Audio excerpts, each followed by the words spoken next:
যখন তখন auto payment নয়, ব্যালেন্স জানতেও এবার বিধিনিষেধ জারি। 1 আগস্ট থেকে ইউপিআই আসছে বড়সড় বদল, যার সরাসরি প্রভাব পড়বে আপনাদের উপর। ইউনিফাইড পেমেন্ট ইন্টারফেস বা ইউপিআই লেনদেনে নতুন বিধিনিষেধ জারি করল কেন্দ্র সরকার। ইতিমধ্যেই সেই সংক্রান্ত সার্কুলার দিয়েছে এর নিয়ন্ত্রণকারী সংস্থা national payment corporation of India.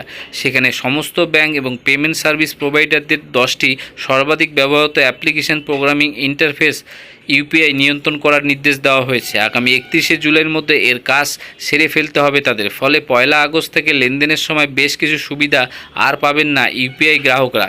গত 21শে মে জারি করা এনপিসিআই-এর সার্কুলার অনুযায়ী ব্যাংক এবং পেমেন্ট সার্ভিস প্রোভাইডারদের ব্যালেন্স অনুসন্ধান, স্বয়ংক্রিয়ভাবে অর্থ প্রদান এবং লেনদেনের অবস্থা পরীক্ষা করার মতো গ্রাহকদের অনুরোধগুলিকে নিয়ন্ত্রণ করার নির্দেশ দেওয়া হয়েছে। ফলে এরপর থেকে ইউপিআই ব্যবহারকারীরা দিনে নির্দিষ্ট সংখ্যকবার এই পরিষেবাগুলির সুবিধা পাবেন। এই নির্দেশ অমান্য করলে দুতরফে শাস্তির মুখে পড়তে হতে পারে বলে সার্কুলারে উল্লেখ করেছে কেন্দ্রীয় সংস্থা।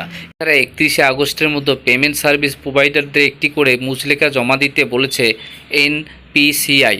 সেখানে তাদের এপিআইগুলির সীমাবদ্ধতা খতিয়ান দিতে বলা হয়েছে। সার্কুলার অমান্য করলে ব্যাংক এবং পেমেন্ট সার্ভিস প্রোভাইডারদের বিরুদ্ধে কড়া ব্যবস্থা নিতে পারে এনপিসিআই। অন্যদিকে গ্রাহকদের ইউপিআই পরিষেবা স্থগিত বা জরিমানা পর্যন্ত হতে পারে বলে সার্কুলারে হুঁশিয়ার দেওয়া হয়েছে। ও সার্কুলার অনুযায়ী ইউপিআইগুলিকে দিনের ব্যস্ত সময়ে নিয়ন্ত্রণ করতে বলা হয়েছে। সেই সময়সীমা সকাল 10টা থেকে দুপুর 1টা এবং বিকেল 5টা থেকে রাত 9টা পর্যন্ত বলে ধার্য হয়েছে।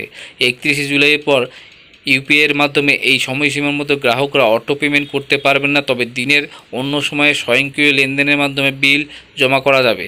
এছাড়া ইউপিআই ব্যবহারকারীদের অ্যাকাউন্টে ব্যালেন্স পরীক্ষার জন্য 50টি অ্যাপ সুনির্দিষ্ট করা হয়েছে।